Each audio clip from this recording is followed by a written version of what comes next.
다시 한번 읽습니다. 너는 마음을 다하여 여호와를 신뢰하고 내 명철을 의지하지 말라. 너는 범사의 그를 인정하라. 그리하면 내 길을 지도하시리라. 아멘. 서울 중구 남대문호에 위치한 남대문교회 우리 손윤탁 목사님께서 오늘 11시에 주시는 메시지는 범사의 그를 인정하라 라는 제목으로 말씀 주시겠습니다. 목사님 나오십니다. 우리 하나님께 감사와 영광의 말씀을 주시기 바랍니다.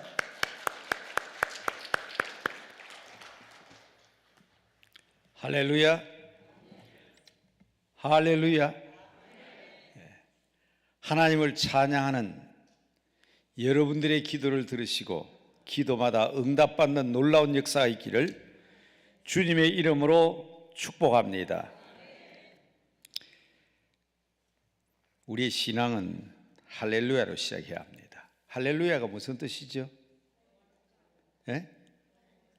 하나님을 찬양하라. 하나님을 찬양하라. 제가 저 칠판에다가 생선을 그려놔놓고 물고기를 그려놔놓고 자주 설명을 드렸어요. 옛날 우리 선배들은 내가 예수 믿는 사람이다. 로마 시대에 그때는 물고기를 그렸어요.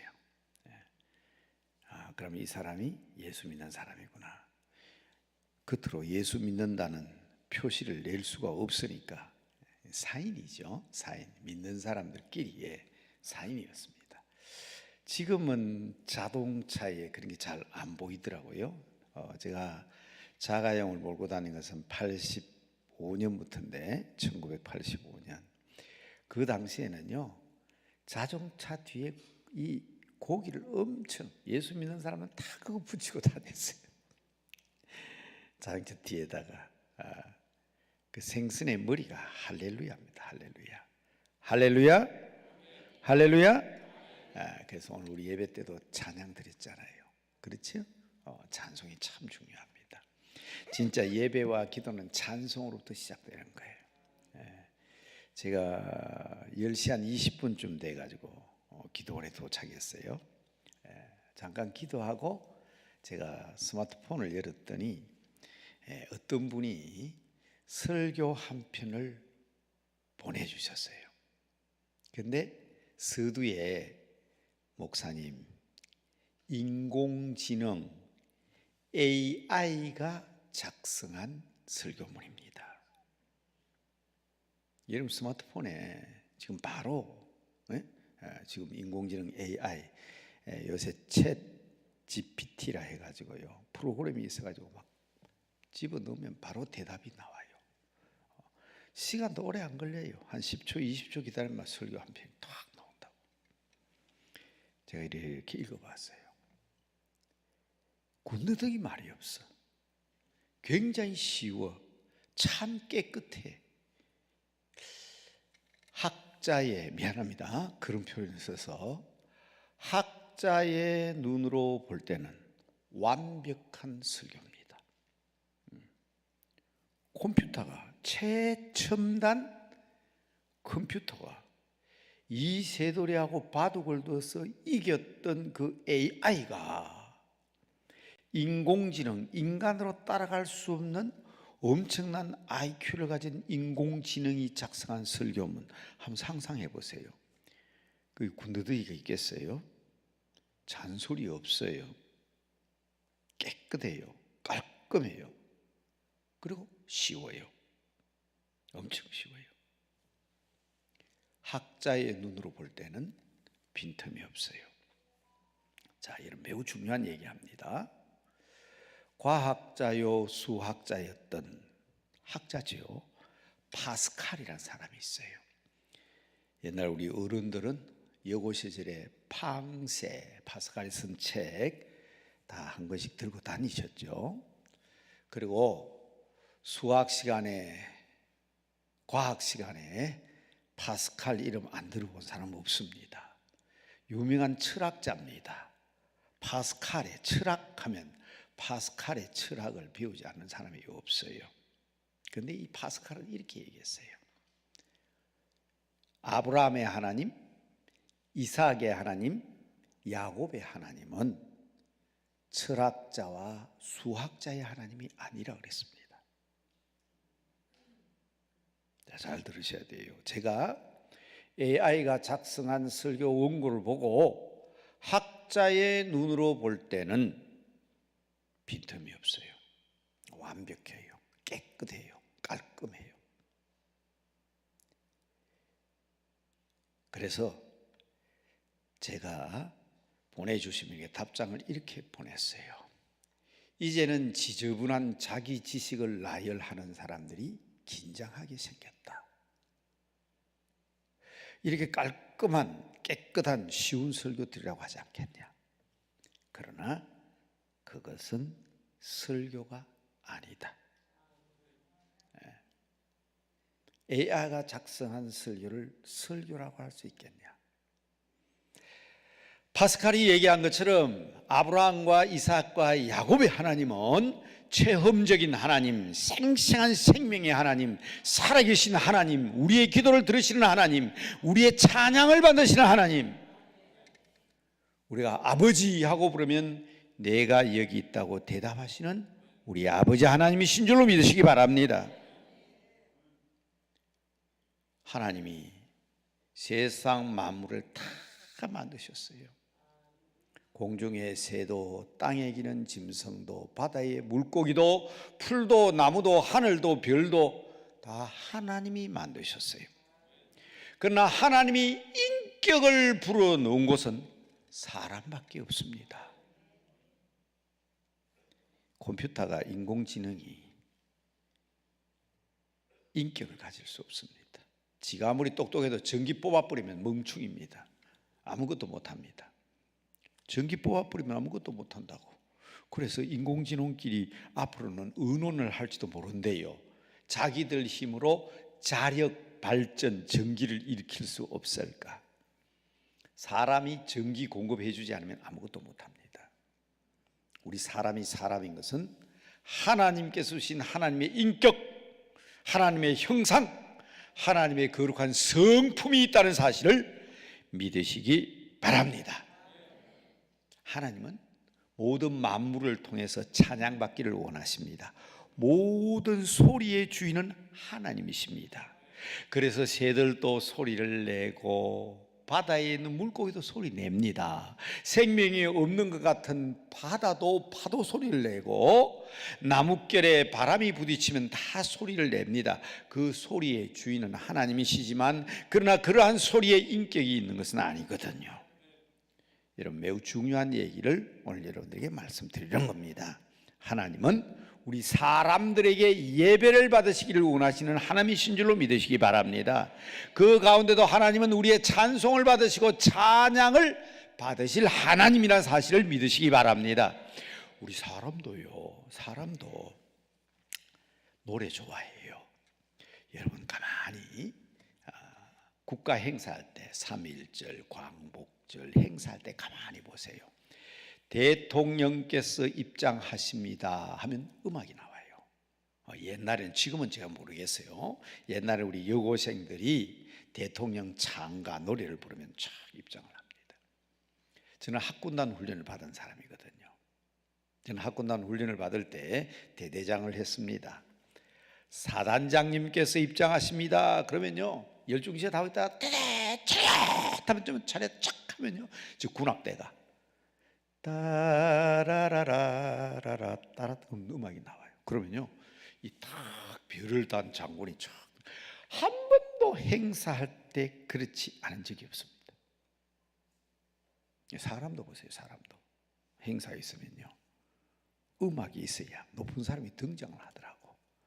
등장해서 음악이 나오는지, 음악이 나오니까 사람이 등장하는지 모를 정도로 구별이 안 될 정도로. 임금님이 행차할 때는 취타대가 앞에서 쫙, 취타대가 앞서고 그 뒤에 임금님의 행차가 따라가잖아요. 그래서 우린 예배 드릴 때요, 찬양대가 소응령을 합니다. 그리고 예배를 드릴 때 우리는 먼저 하나님 앞에 찬송을 부릅니다. 하나님은 찬양 받으시기에 합당한 분이신 줄로 믿으시기 바랍니다. 합당하다, 합당하다, 합당하다. 영어로는 가치가 있다, 가치가 있다. worth, worship. 예배입니다. 예배. 그래서 여러분 요한계시록 보면 합당하다는 말이 엄청 많이 나옵니다. 찬양 받으시기에 합당하신 하나님, 제사를 받으시기에 합당하신 하나님, 예배를 받으시기에 합당하신 하나님, 그 합당하다 합당하다 합당하는 그런 분이다 이 말입니다. 그러니까 오늘 우리는 이 세상에 많은 만물들이 있지만은 인격은 우리 사람들에게만 주어져 있는 거예요. 그래서 모든 만물이 다 소리의 주인이신 하나님 앞에 소리를 드려야 되지만은 우리의 소리가 성도들의 찬양이 그만큼 중요한 줄로 믿으시기 바랍니다. 그래서 여러분 늘 할렐루야가 있는 성도의 삶이 되시길 바랍니다. 사순절이잖아요. 얼마 지나지 않으면 예수님께서 예루살렘 성에 입성하신 종려주의를 지키게 됩니다. 예수님께서 예루살렘 성에 입성하실 때 나귀 새끼를 타셨어요.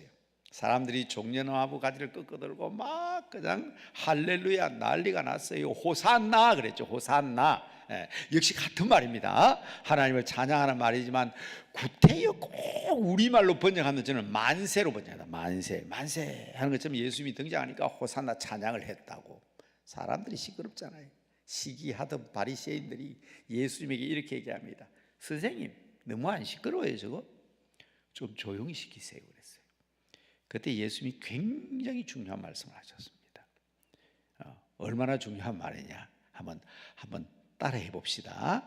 저들이 잠잠하면 돌들이 소리를 지르리라. 여러분 이게 얼마나 무서운 말인지 압니까? 저 사람들이 찬양하지 아니하고 할렐루야 호산나 찬양하지 아니하면 누가 소리 질러요? 돌들이 소리 질러요.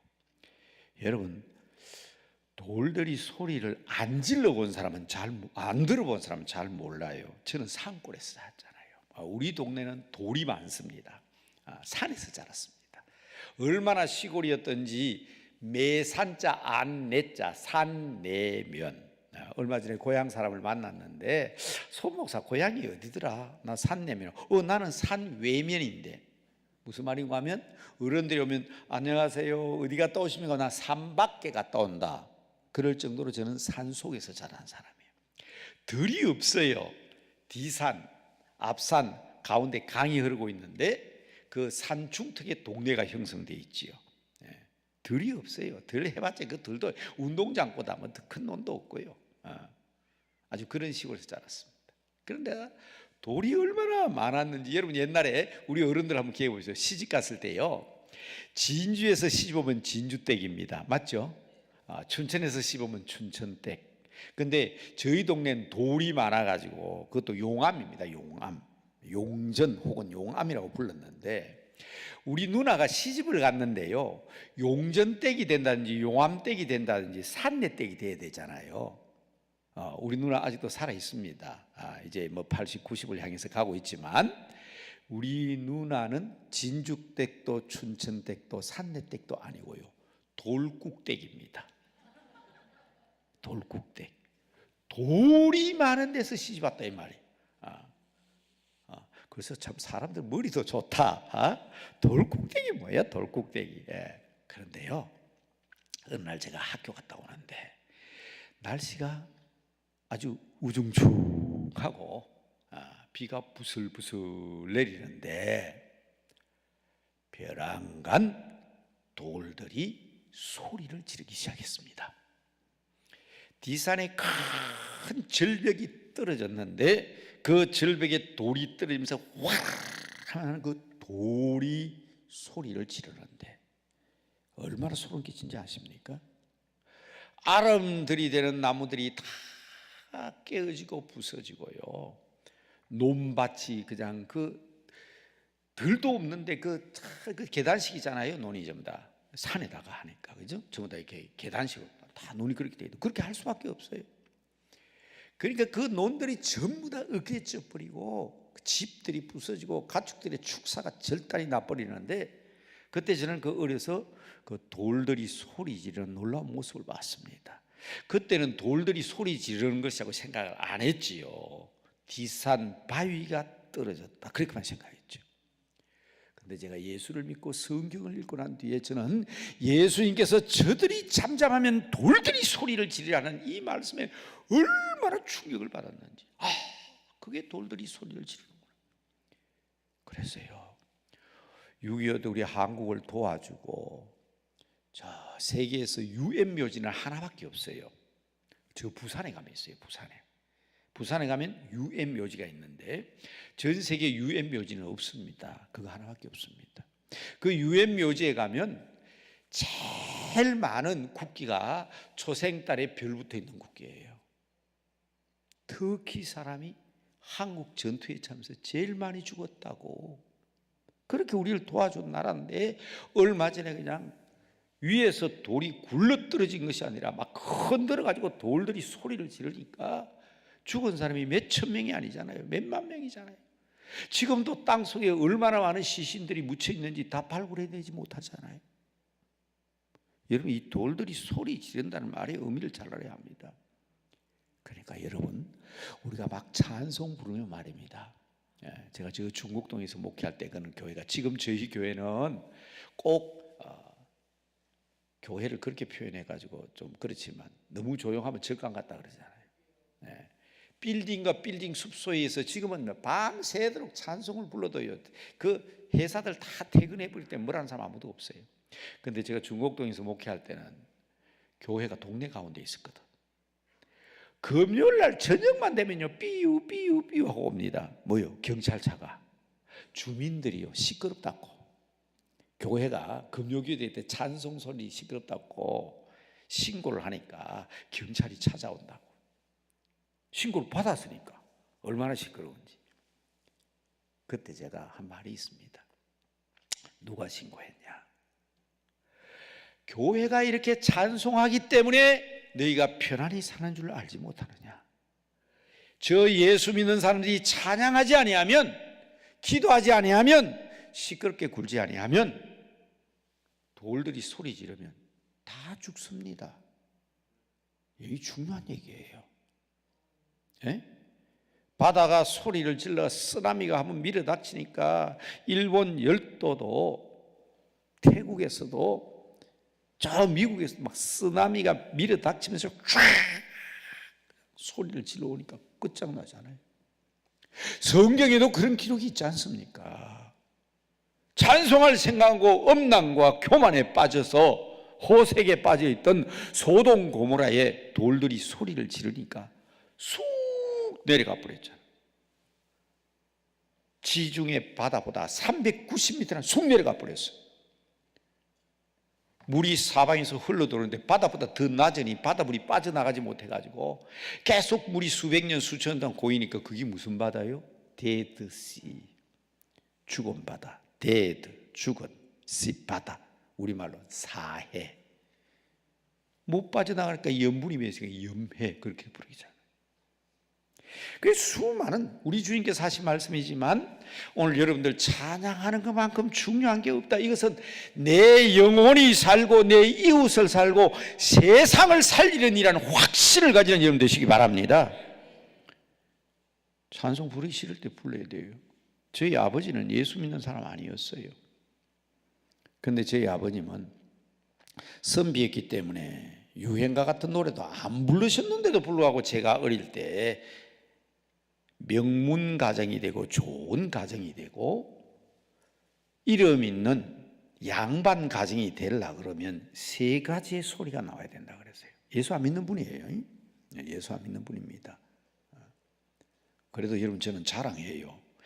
불신자, 예수 안 믿는 사람이 저희 아버지셨지만은 중학교 3학년 때 돌아가셨어요. 제가 교회라는 교자도 모를 때 돌아가셨어요. 그런데 어떻게 그런 말씀을 하셨을까? 그래서 저는 종종 자랑을 그렇게 합니다. 저희 아버님의 성함이 기자 도자입니다. 동네 사람들이 묻잖아요. 이래 인사, 안녕하세요. 그럼 알면서도 물어요. 그래, 네 집 아들이고. 물으면 저는 칭찬받으면 좋잖아요. 그래서 저희 아버지는요, 기자 도자입니다. 그러면 그 사람이 네가 기도의 아들이구나.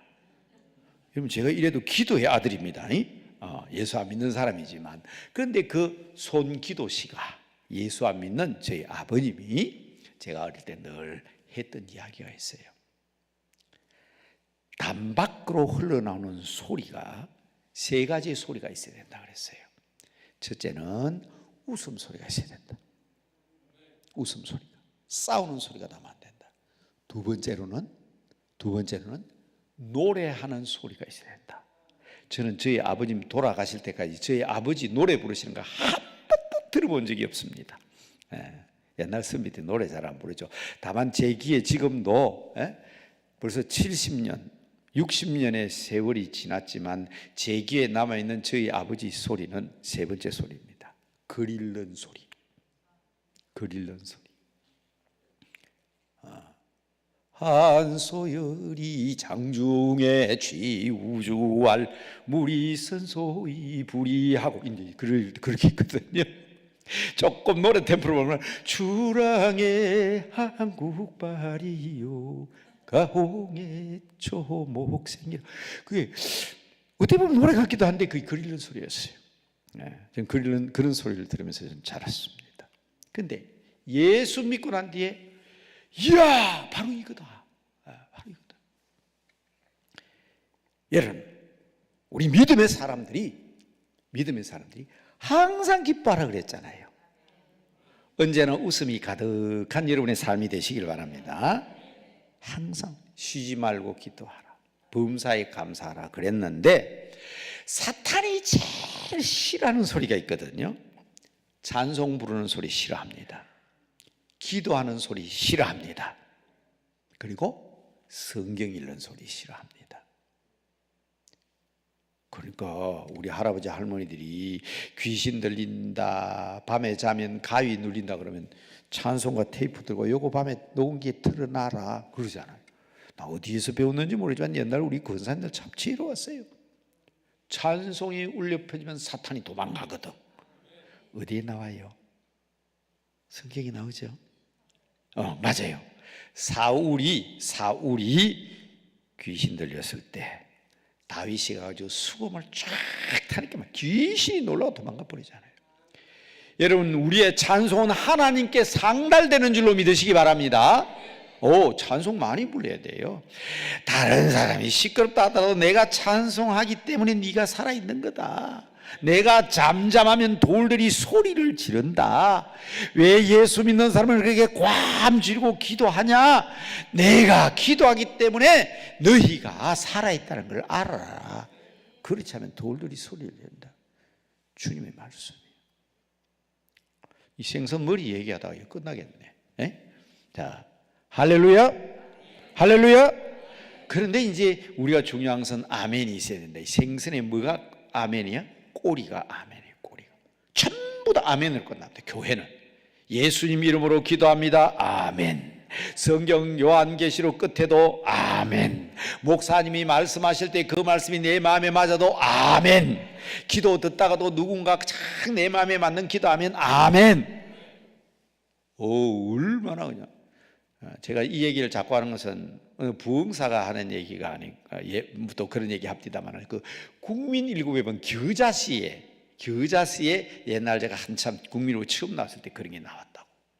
하도 그냥 이러면 며느리가 그냥 애를 못 놓으면 아들 못 낳으면 목사님한테 안수 받으면 될 텐데 안 해가지고 그냥 시어머니가 애 같아가지고 며느리를 목사님 앞에 데리고 가가지고 안수를 받는데 목사님이 기도하실 때 내년 이때는 아들 주실 줄 믿습니다 하는데 이 며느리가 아멘을 안 하는 거예요.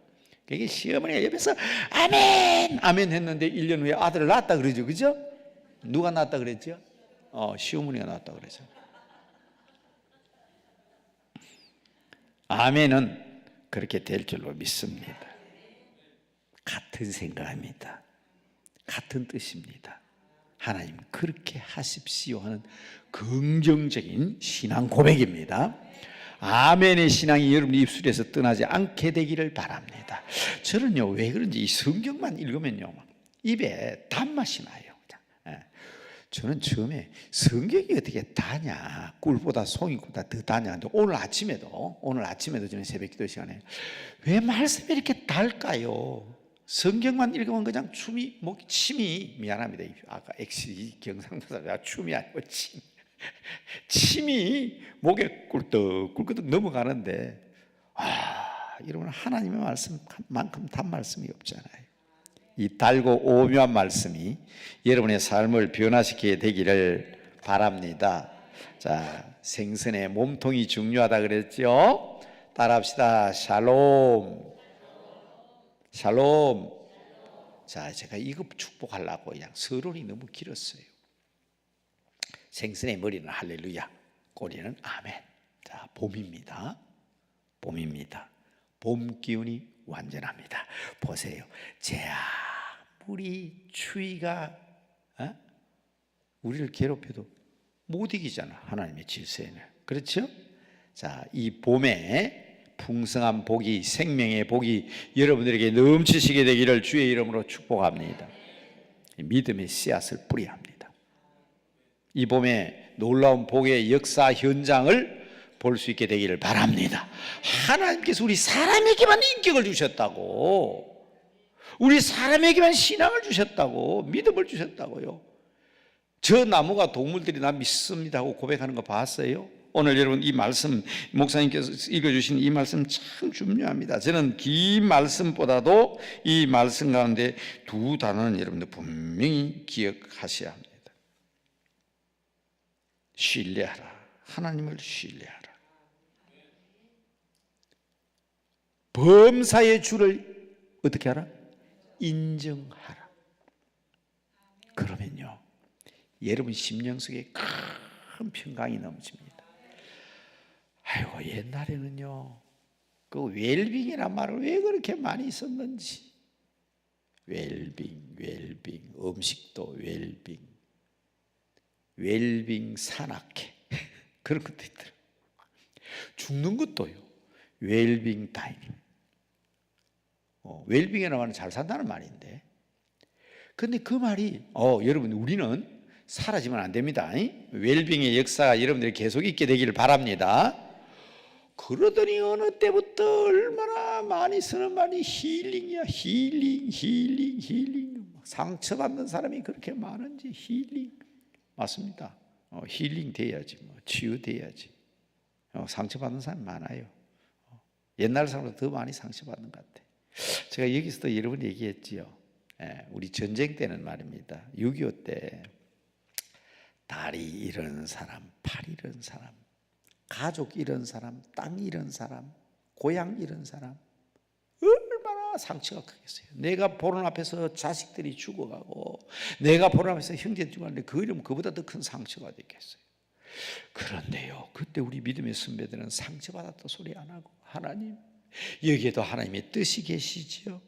우리는 하나님의 섭리를 믿습니다. 그랬는데, 아이고, 요새는요, 조금 말만 잘못하다 상처받았다 하고 삐지고, 그냥 권사님 우리 집에 오지 마세요. 상처받았어요. 목사님 다음 주 때 교회 안 나옵니다. 상처받았어요. 아이고, 그러면 상처만 따라다니다가 그냥 볼다 볼 것 같아요. 그러니까 자꾸 힐링이란 말 쓰잖아요. 저희 교단은 내년도 주제가 치유하게 하소서입니다. 치유하게 하소서.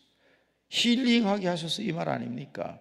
제가 그래서 힐링에 대한 글을 지금 쓰고 있습니다. 예수님께서 기적을 행하셨는데, 힐링을 하셨는데 행하신 기적 32개를 제가 뽑아놓고 있습니다. 지금 한 반 정도 정리했습니다. 그런데 여러분, 웰빙을 그렇게 좋아하고 힐링을 그렇게 얘기하는데, 목사님 다음에는 무슨 시대가 될 겁니까? 저는 스스럼없이 얘기합니다. 창세기부터 요한계시록까지 나와 있거든요. 예언가들이 있는가, 미래학자들이 무슨 얘기하는가 그건 모르지만 저는 하나님의 말씀과 성경으로 말씀드립니다. 다시 한번 따라합시다. 샬롬. 평화요, 평화. 평강이요, 평강. 평안, 평강, 평화, 안녕. 여러분 삶 속에 이 평강이 넘치시기를 바랍니다. 돈 하다가 돈만 있으면 다 된 거잖아요. 돈 하다가 막 돌아버렸다 그러던데. 맞아요. 돈이면 다 되는 것 같아요. 아이고, 돈으로 약을 살 수 있지만 돈으로 병 낫게 할 수 있나요? 그렇게 돈 하지만은 돈으로 침대는 샀지만 잠을 사보지 돈 주고 살 수 있는지. 여러분 어디에서나 평안히 잠자고 어디에서나 행복하고 어디에서나 기쁘고 그게 샬롬인데 그 샬롬은 바로 바실레이아 하나님 나라의 중심이기 때문에 그렇습니다. 그래서 생선 머리, 생선 꼬리 중요합니다. 우리가 진짜 누려야 될 것은 하나님 나라인 줄로 믿으시기 바랍니다. 샬롬은 하나님의 나라, 하나님의 나라의 특징이에요. 거기에는요 고통이 없습니다. 아픔이 없습니다. 힘든 일이 없습니다. 자, 여러분 같은 말을 자꾸 반복하지만 제가 말씀드리는 특별한 것은 어려운 말들 아니지만 자꾸 잊어버리는 것 같아요. 제일 중요한 핵심이에요. 창세기부터 요한계시록까지 처음 하나님이 만든 에덴 동산으로부터 새로운 새하늘과 새 땅까지 제일 중요한 모든 것은 한번 따라합시다. 하나님의 나라. 이런 말은요 우리말로 하나님 나라도 중요하지만 영어에 Kingdom of God, Kingdom of God 하나님 나라도 중요하지만 성경에 나와 있는 헬라어 단어는 요것 정도는 알아놓은 게 좋을 것 같아. 우리 할렐루야도 샬롬도 아멘도 하면서 그죠? 한번 따라합시다. 바실레이아. 예, 나라입니다. 나라. 바실레이아 하나님의 나라. 하나님의 나라. 이 바실레이아 하나님 나라가 오면요 이 세상의 모든 것이 다 필요가 없지요. 그분 한 분만 있으면 다 되잖아요. 그분만 인정하고 그분만 신뢰하면 다 되는 게 하나님 나라예요. 그런데 그 나라는 아직 오지 않았잖아. 그런데 제가 분명히 말씀드렸습니다. 우리 할렐루야 합시다. 아멘 합시다. 그리고 우리 누립시다. 샬롬. 이 말은 하나님 나라 지금 여기서 누려야 되거든요. 아직 오지 않은 미래적 하나님 나라를 바라보고 가지만 그 나라가 완전한 하나님이지만 여러분 가운데 단 한 사람도 혹시 여러분 유튜브로 예배를 드리고 있는 사람들이 있습니까? 같이 참여하는 사람들 여러분들도 지금 이 자리에 계신 여러분들도 장차 올 하나님 나라에서 만나지 못하는 사람 한 명도 없기를 주의 이름으로 축복합니다. 지금 여러분 제가 목사가 축복하는 거예요. 아멘의 역사가 있을 줄로 그대로 이루어질 줄로 믿습니다.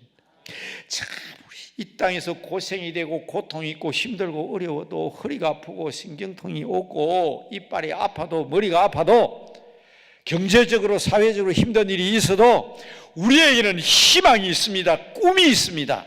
장차 올 하나님의 나라 영원한 바실레이아 그 나라에 들어가지 못하는 사람이 한 명도 없기를 다시 한번 주의 이름으로 축복합니다. 축복합니다.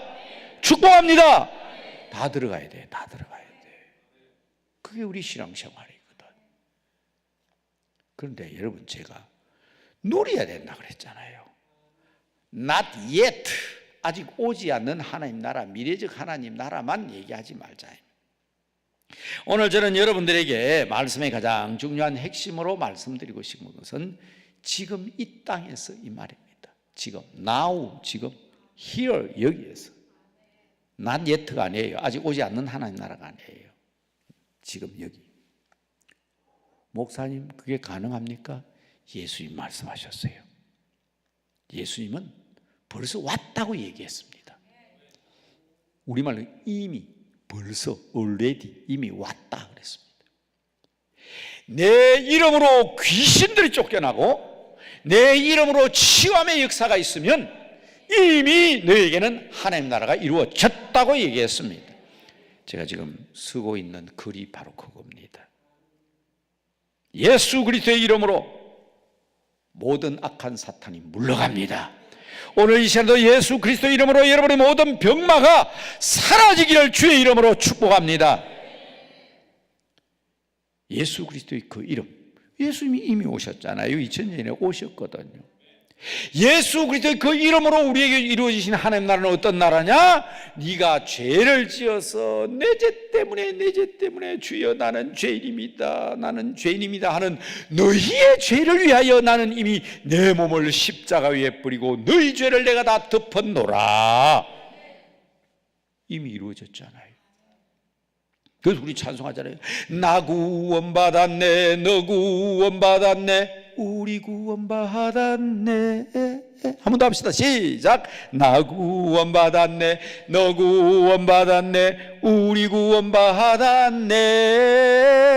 나 구원받았네. 너 구원받았네. 우리 구원받았네. 예, 주 말씀하시기를 죄 사슬이 끊겼다. 죄 사슬이 끊겼다. 우리의 죄 사슬 끊겼다. 그러니까 이건 이미 already 우리 주님께서 이루어진 하나님 나라예요.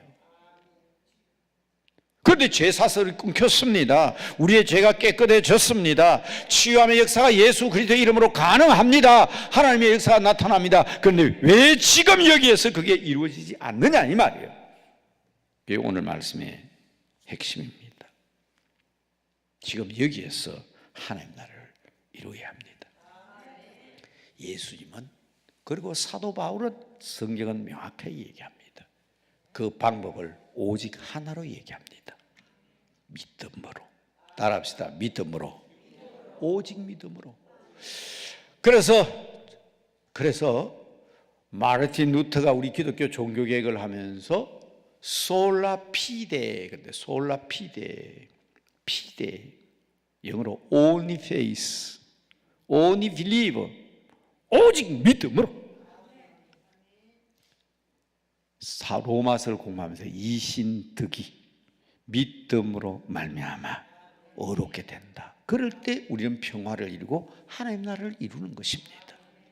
오늘 그 얘기예요. 벌써 잠언서에서 세상에 뭐니도 가장 중요한 믿음이 있겠다. 우리 한국에서 일반적으로 쓰는 믿음은 몇 가지 믿음을 얘기합니다. 사람과 사람 사이의 믿음을 신뢰라고 합니다. 신뢰. 그래서 저는 결혼하는 부부들에게 늘 부탁합니다. 아내와 남편이 서로 신뢰할 수 있어야 돼요.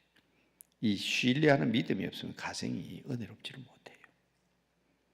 아버지는 자식을 믿을 수 있어야 되고 자식은 부모를 믿어야 돼요. 이걸 신뢰라고 합니다. 신뢰. 이 믿음이거든요. 믿음. 사회적인 믿음을 신용이라고 해요. 신용사회, 신용카드.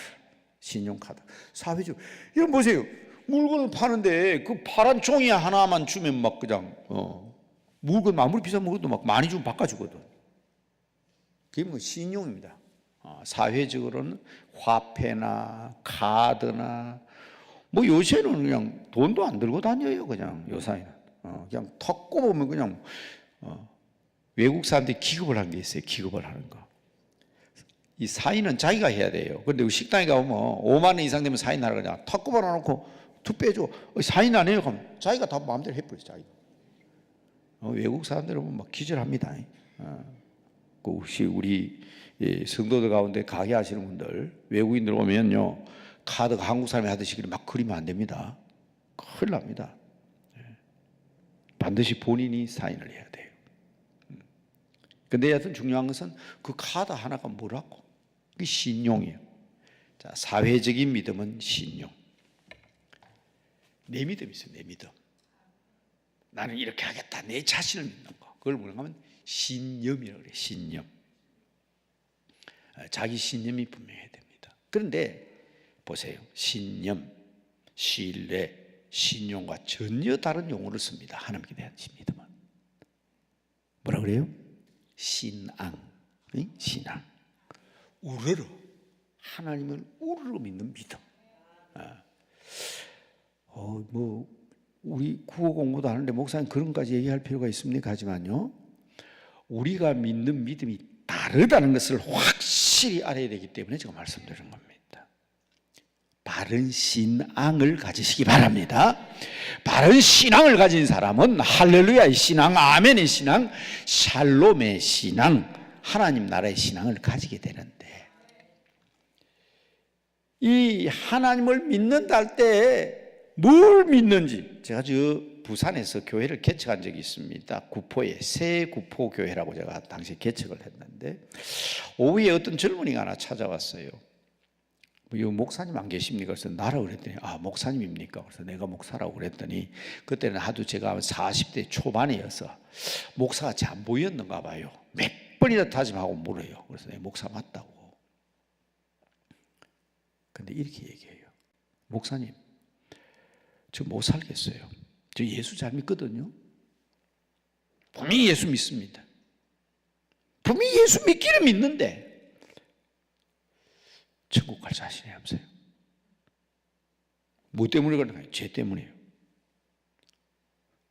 여러분 그 말을 새겨드려야 됩니다. 예수를 분명히 믿긴 믿는데요. 누가 목에 칼, 얼마나 아주 결연한가 하면 내 목에 칼이 들어와도 나는 예수를 부인하지 않겠다는 거예요.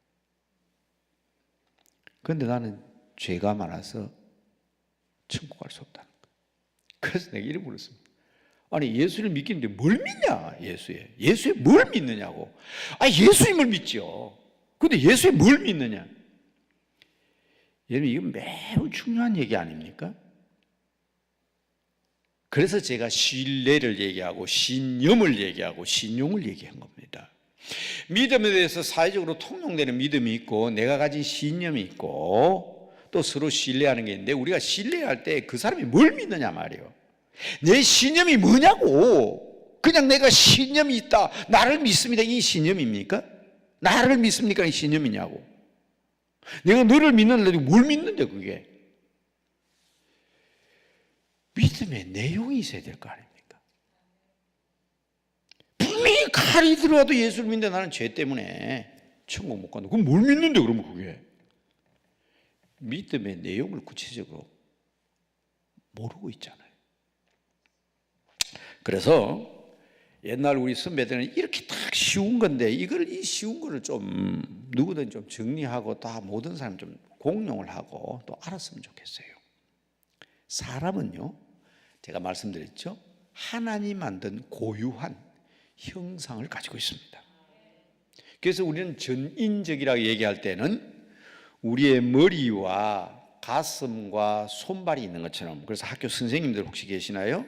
학교 선생님들은 이 전인적인 교육을 얘기할 때는 지정의라고 얘기합니다.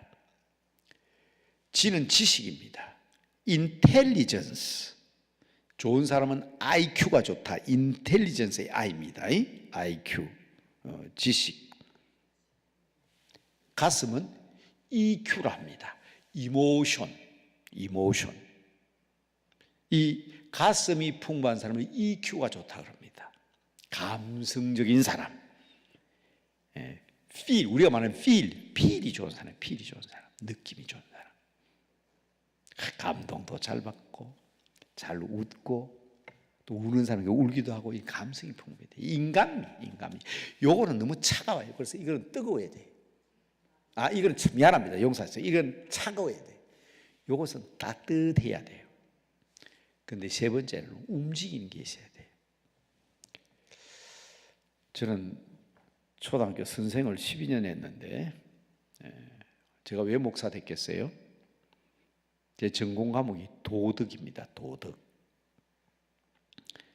바른 생활, 도덕 선생이에요. 항의를 많이 받습니다. 우리 애가 초등학교 2학년인데 도덕 시험에 100점 받는데 선생님 왜 밉니까? 왜 미냐고. 100점 받으면 수가 돼야 될 텐데. 도덕은 이거 아닙니다. 이거 시험 치가지고 100점 받아도 도덕 점수 좋은 거 아니에요. 가슴만 가지고 안 됩니다. 알아요. 초등학교 2학년에 거짓말 하면 됩니까? 안 되면 그거 모르는 아이가 어디 있어요. 100점 받아요. 근데 맨날 거짓말 하는데 그게 도덕 점수가 수가 될 수 있습니까? 신호대가 있는데 파란불에 초록불에 가야 됩니다. 빨간불에 써야 됩니다. 그 아이들 모르는 아이 시험 치면 다 100점 받아요. 그런데 빨간불에 뛰어가는데 이게 100점짜리입니까? 이 손발, 그래서 요건 차가워야 되고 요건 뜨거워야 되지만 손발은 움직여야 됩니다. 움직여야 됩니다. 그래서 도덕, 모랄, MQ, 모랄 지수, EQ, 감성 지수, IQ, 지능 지수. 학교 선생님들 계시면 이건 잘 압니다. 그래서 학교에서 가르칠 때 또 교회는 사실은 인간적인 면에 있어서 아까 제가 학자의 눈으로 봐서 학자의 하나님이 아니라 그랬습니다. 과학자와 수학자의 하나님이 아니라 체험적인 하나님, 역사하시는 하나님, 생명의 하나님이라고 그랬습니다. 그래서 여러분 AI가 만든 설교문은 설교문 아니에요. 아무리 학자의 눈으로 봐서 빈틈이 없고 점수로 봐서는 100점짜리지만 우리 인간은 인텔리전스, 이모션 그리고 모랄 지수에 이르기까지 지정의가 완전히 갖추어져야 그게 완전한 인격체입니다. 그래서 교회에서도 성경을 읽을 때 저는 그렇게 말합니다. 이거 잘 들으세요. 성경이 왜 다냐? 성경을 읽을 때 오늘 성경을 읽었는데 이렇게 성경을 많이 읽었는데 와 이거 오늘 읽으니까 알았네 이겁니다. 성경을 읽고 무엇인가 알고 배워야 합니다. 저는 우리 목사님들에게도 자꾸 배우라 강조하는데요. 저희 선생님이 대구 제일교회 목회하셨던 이상근 선생님, 제가 마지막 제자라고 저는 늘 자처합니다. 이상근 목사님이 제가 청년 시절에 가르칠 때에 그렇게 말씀하셨어요. 참 교회 지도자들 문제가 많다. 내가 그것 때문에 가슴이 답답하다. 이상근 목사님 하신 말씀에 가르치라 그러면 설교하라 그러면 바다도 건너가고 강도 건너가는데 배우러 오너라. 성경 공부하자 하면 골목길도 안 넘어온다는 거예요. 평생을 배워도 하나님의 지식을 다 배울 수가 없는데 저는 특히 목사님들이 그 얘기 많이 합니다. 목사님들은 설교하라 그러면 어디든 다 갑니다. 그런데 목사님 공부합시다 하면 내가 다 아는 것처럼 생각하고 골목길도 안 건너간다는 거예요. 저는 그 선생님의 가르침을 기억하고 지금도 공부하고 있습니다. 저 여러분 제가 뭘 펴놓고 있는가 오늘 처음 한번 보여드릴까요? 여러분 저기 공책 펴놓고 있습니다. 매일같이 성경 이렇게 매일같이 이렇게 벌겋게 공부합니다. 하루도 저기 빠뜨리지 않습니다.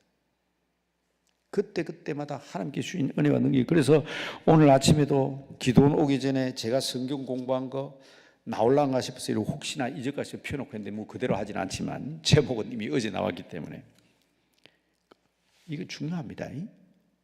그래서 여러분 성경 읽을 때는 내가 오늘 이것을 알았구나. 두 번째, 성경 읽고 깨달음이 있어야 돼. 이 가슴에 깨닫게 한다, 느끼게 한다. 내가 왜 그랬을까? 이제는 이렇게 해야지. 결심과 깨달음과 뜨거운 가슴이 있어야 돼. 내가 이렇게 했으면 사랑하는 건데. 뭐 머리에 그냥 들고 가슴에 느끼면 뭐합니까? 행위가 없는데. 내가 이제부터 기도해야 되겠구나. 이제부터 그 사람을 사랑해야 되겠구나. 이제 그 사람 원수에게 베풀어 가는데 우리 집에 제일 좋은 걸 내가 그 집에 갖다 줘야지. 이런 손발의 움직임이 있어야 됩니다. 이런 삶을 사는 사람을 전인적 인격을 가진 사람이라고 합니다. 어디 여러분 딴 데서 들을 수 없는 얘기죠. 그러니까 여러분들 강남 금식기도원 귀에 있으면 늘 오세요. 제보다도 훌륭한 목사님들이 이제 세상 떠났지만 우리 김동길 교수도 마지막까지 이 강남 금식기도원에서 강의하시고 가신 분이고, 그죠? 또 우리 김성학 목사님 이 원장님으로 계실 때 유명한 인사들 많이 부르셨지만 제가 정말 존경하는 분들이 다 여기서 가르쳤더라고요. 다른 기도원하고 달라요. 구국 기도원으로서 우리 강남 금식기도원이 지금까지 자리를 지켜왔지만 지식만 넣어주는 신학교도 아니고 뜨거운 가슴만 강조하는 다른 여타의 기도원도 아니고 우리는 지식과 가슴과 손발이 함께 움직이면서 실천을 강조하는 구국기도원입니다. 성경을 읽을 때도 말씀을 들을 때도 늘 이 세 가지를 기억하셔야 돼요. 자, 여기에 맞추면 모든 게 다 됩니다. 그럼 오늘 본문 말씀이 뭐라고 그랬는가 하면 여호와를 신뢰해야 된다. 여호와를 신뢰한다. 이것을 지금 우리의 말로 고치면 여호와를 신앙한다는 것이었습니다. 신앙한다. 하나님을 믿는다. 그러면 믿음이 뭐냐? 그 청년처럼 믿기는 믿는데 지옥 간다는 게 아니고요. 믿음은 이 세 가지가 딱 나옵니다. 첫째, 믿음은 뭐냐? 내가 죄인인데 내 죄를 대신해서 죄는 내가 지었으나 벌은 주님이 받으셨다. 주님의 십자가의 대속의 사랑을 알아야 돼요. 알게 되면 가만히 있을 수가 없어요. 입으로 고백합니다. 그래서 우리 기독교의 신앙 첫 번째는 예수 그리스도를 나의 주로 고백하는 거, 입으로 고백하는 거. 이게 머리가 없으면 이 고백이 안 돼요. 머리입니다. 입술로만 고백하면 됩니까? 예수님께서 뭐라 그랬어요? 주여 주여 하는 자마다 다 천국 가는 게 아니라 그랬지요. 우리가 입으로만 주여 주여 부르는 게 아니라 그 주님을 나의 주인으로 모시는 거예요. 이게 믿음의 두 번째입니다. 그것을 우리는 정말로 영접이란 말이에요. 그래서 첫째는 고백, 알아요, 고백하는 거예요. 두 번째는 영접, 내 삶의 주인으로 영접하는 겁니다. 그런데 여러분, 누차 말씀드렸지만 영접함으로써 끝나면 안 됩니다. 여러분 얘기했죠? 4번아 잘 있거라 6번은 간다. 기억나세요? 4번아 잘 있거라 6번은 간다. 서울에 있는 아들이 시골에 계신 아버지가 홀로 되시니까 안심이 안 돼가지고 아버지한테 아버지 서울로 갑시다. 제가 모시겠습니다. 야, 나 시골이 좋다. 안 갈란다. 아버지, 이 동네 사람이 이 자식을 위해서도 아버지 저희 집에 오셔야지요. 억지로 아버지를 모셔다 놨습니다. 근데 모셔 너무 많아. 영접만 하면 뭐 하냐고. 자식이 뭘 하는지, 손주가 뭘 하는지, 며느리가 뭘 하는지, 이 집에 무슨 일이 있는지 그냥 밥만 갖다 주면 아버지 모시는 겁니까? 그러나 아버지가 없어졌어요. 아무리 찾아봐도 없어요. 경로당에 가봐도 없고 고향에 가봐도 없고. 근데 나중에 보니까 책상 위에 조그만 글을 하나 써놨는데 그게 4번아 잘 있거라 6번은 간다. 1번은 자기 마누라고, 2번은 자기 딸이고, 3번은 애완동물이고, 4번은 자기 신랑이고, 5번은 파출부 아줌마고, 6번은 시골에 숨어서 꽂은 할아버지고. 그러니까 자기 아들 보고 한 말이 4번아 니는 잘 있거라 6번이 나는 간다. 제가 만들어낸 얘기 아니라 어느 신문에서 본 얘기예요. 저는 그 얘기를 그렇게 읽다가 깜짝 놀랐어요. 우리 예수 믿는 사람이 그런 거 아닌가? 여러분 마음속에 예수님 영접하셨어요? 몇 번입니까? 예수님이 몇 번이냐고? 맞습니다. 1번이 돼야 되는데. 1번이 돼야 되는데. 나의 죄를 위하여 십자가에서 죽으시고 나의 주님입니다, 주인입니다 고백했으면, 그분을 내 마음에 모셨으면 그분이 1번이 되면, 오늘 약속하고 있잖아요. 1번이 되면 어떤 일이 벌어지냐 지금 얘기하고 있잖아요. 근데 정말 그럴까? 걱정부터 먼저 하고 기도부터 먼저 해야 되는데 주님 어떻게 할까요? 주님과 언론하면 되는데 그런 분이 있어요. 신앙 좋다 싶은 데도 찾아가고 목사님 세무서에 아는 사람 없습니까? 세금 두들겨 맞았는데 이거 좀 해결해야 되겠는데. 목사님 경찰서에 아는 사람 없습니까? 목사도 1번이 아니에요. 거기 가면 해결할 수 있다고 보는 거거든. 목사님 저는 주님 앞에 기도합니다. 목사님 기도해 주세요. 이래요 목사에 기도해 주는 건데, 목사가 꼭 경찰서 사람, 세무서 사람, 관구소에서 다 알아야 됩니까? 여러분 우리 다시 한번 우리 스스로 생각해 봐야 돼요. 뭘 찾는지, 어려운 일이 있으면 우리 뭐부터 챙기는지. 누구 돈 없나? 누구 아는 사람 없나? 우리 엄마 아버지는 할 수 있나? 그게 아니라 제일 먼저 주님부터 찾아야 되는데, 우리 어른들이요 이놈의 자식들 애비하고 같이 살자 해놔놓고 뒷방 늙은이 취급을 한다. 누가 뒷방 늙은이 취급합니까? 우리가 지금 예수님을 모셔놓고 예수님을 뒷방 늙은이 취급을 하니까 안 섭섭해요? 섭섭하지 않겠어요? 자, 여러분 굉장히 중요한 얘기인데요, 사람이 제일 기분 나쁘게 무시당하는 거예요. 무시당하는 겁니다. 여러분 저는 지금도 안양교도소 소속으로 교정위원으로 되어 있지만 참 대구에 있을 때 열심히 했던 것 같아요. 대구교도소에. 거기는요 전과 1범, 2범 안 옵니다. 누범자들만 옵니다. 대구교도소는요. 참 착해요. 만나가 얘기하고 예배드리고 참 착해요. 근데요, 10중에 9은 무시당했다는 거예요. 중범자들입니다. 중범자. 그냥 단순한 내 욕심 때문에 그냥 소매치기 하는 건 잡범들이 아니고요. 중범자들은 10중에 9은 전부 다 무시당한 것 때문에, 나를 무시했기 때문에, 나를 사람 취급하지 않았기 때문에, 나를 인간 취급하지 않았기 때문에, 그래서 범죄 저지르는 거예요. 무시당하면 사람 못 참습니다. 여러분도 안 그런 줄 아시죠? 똑같습니다. 아내에게 무시당하고 남편에게 무시당했다고 생각하면 정상적인 가정생활이 될 수가 없습니다. 말 한마디 가운데도 상처가 되는 말은 바로 무시하는 게 중요합니다. 무시하면 안 돼요.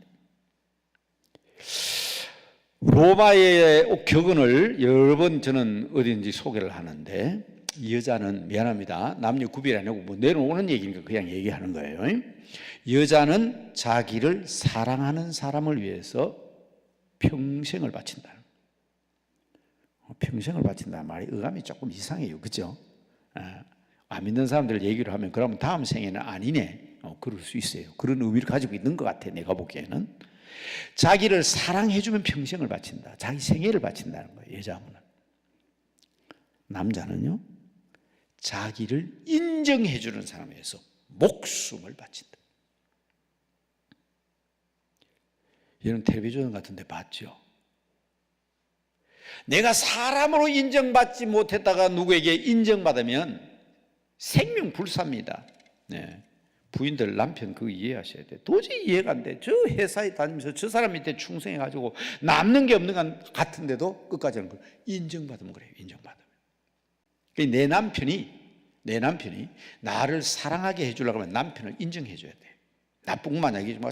역시 당신은 다르다. 인정해주면요, 부인 대한 태도가 달라집니다. 남편은 아내에게 성경에 봐라, 남편에게 복종하라 했잖냐, 그러지 말고 성경에 나와 있어요. 네가 교회를 사랑하는 것처럼 네 아내를 사랑하라.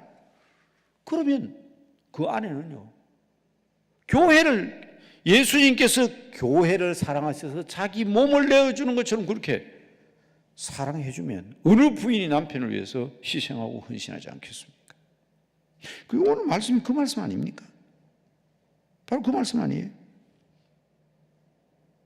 여호와를 신뢰하고 범사의 그를 인정하라, 이거요.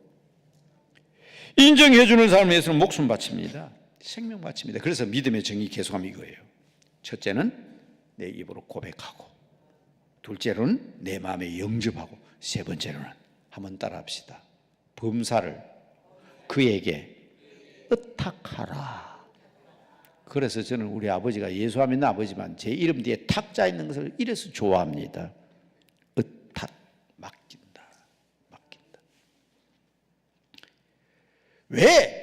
입술로는 하나님을 고백하고 마음으로 영접해서 주님을 분명히 내 생에 모셨다 하면서 왜 못 맡깁니까? 믿음은 이 세 개가 합쳐졌을 때 믿음이라니까. 그게 오늘 여러분 이게 지금 잠언서에서 우리에게 교훈하고 있는 것입니다. 신뢰해야 됩니다. 하나님에 대해서는 신앙이라고 그랬습니다. 신앙을 가진 사람은 자기의 모든 삶을 그분에게 의탁 맡깁니다. 그분의 결정대로 따릅니다. 그러면 그게 하나님 나라가 이루어집니다. 자, 말씀을 제가 마치려고 하는데, 오늘 다른 건 몰라도 이 믿음의 정의 하나만은 분명해야 됩니다.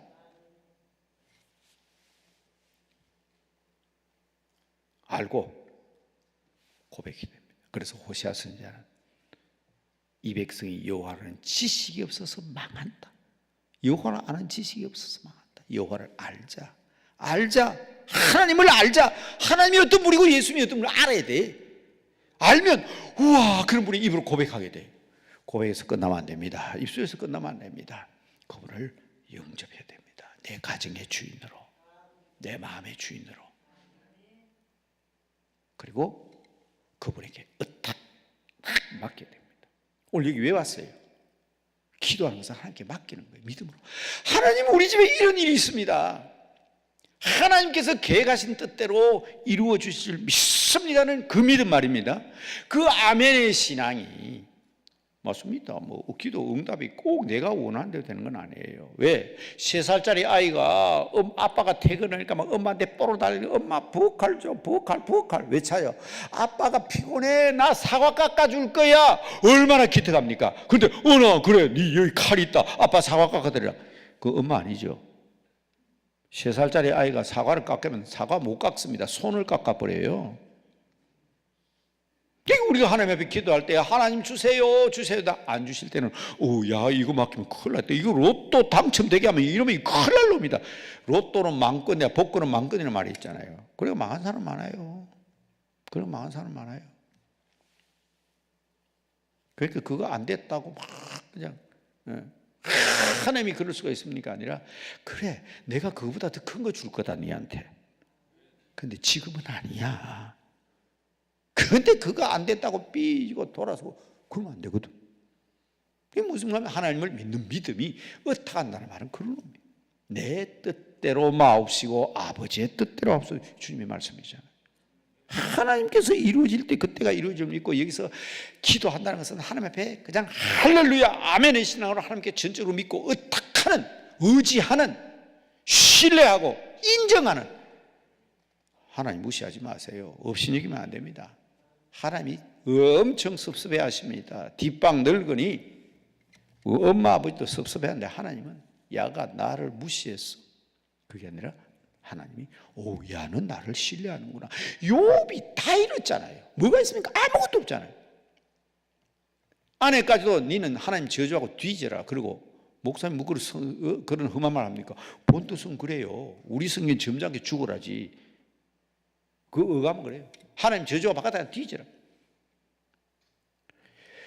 근거가 없는 얘기지만은 욥은 갑절의 복을 받았는데, 성경대로는 갑절의 복을 받았죠. 그죠? 자식도 배로 받았죠. 이거 얘기하니까 우리 어떤 목사님이 내기에 와가지고, 목사님 아닙니다, 배로 안 받았습니다. 동물하고 짐승하고 달라요. 사람은 영혼이 있기 때문에 먼저 있는 자식이 천국에 가 있고 그 다음 얻은 자식이 여기 또 천국 가잖아요. 자식도 배로 얻었어요. 잘 보세요. 500마리는 1000마리가 되고 5000마리는 10,000마리가 딱딱 2배씩 받았습니다. 그런데 제가 근거가 없다는 말은 세 번째 얘기예요. 마누라도 2배로 받았어요. 그건 제가 한 얘기가 아니고 목사님 이름 안 들으면 우리 한국의 유명한 목사님이 그랬어요. 그런 여자하고 어떻게 사? 나가서 뒤지라. 그런 여자하고 어떻게 사냐고. 뒤에 10남에 난 여자는 다른 사람이래요. 나는 아직까지 확인 못했습니다. 그러니까 그런 극한 상황 속에서도 욥이 뭘 배신하지 않습니까? 신앙과 믿음이 변치않잖아요. 하나님은 여전히 나의 하나님입니다. 그게 신뢰고 그게 믿음이에요. 그래서 욥기가 욥기인 겁니다. 여러분, 하나님의 나라는 하나님이 주인입니다. 이 세상 모든 만물과 여러분의 가정과 저 장차 우리를 하나님 나라, 심지어 지옥까지도 하나님께서 다스리십니다. 하나님께서 다스려요. 잠시 잠깐 동안 능력을 준 것이지. 그러니까 하나님 나라는 하나님이 주인이다.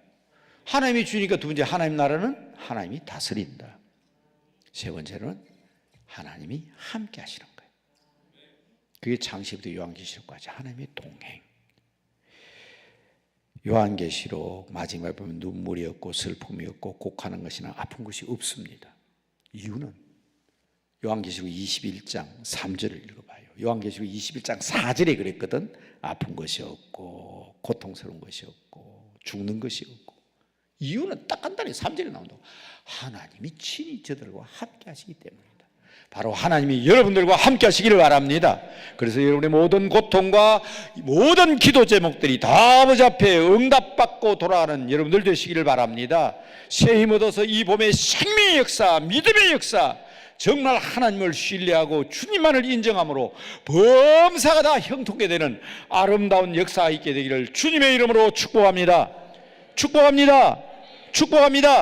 믿으시면 두 손 드시고 그 주님을 나의 아버지로 고백하시고 내 마음속에 이루어지는 주님을 내 마음속에 온전히 모시고 주님의 말씀대로 의탁하겠습니다, 의지하겠습니다 하는 마음으로 다 같이 간절히 부르짖고 기도하겠습니다. 다 같이 부르짖습니다.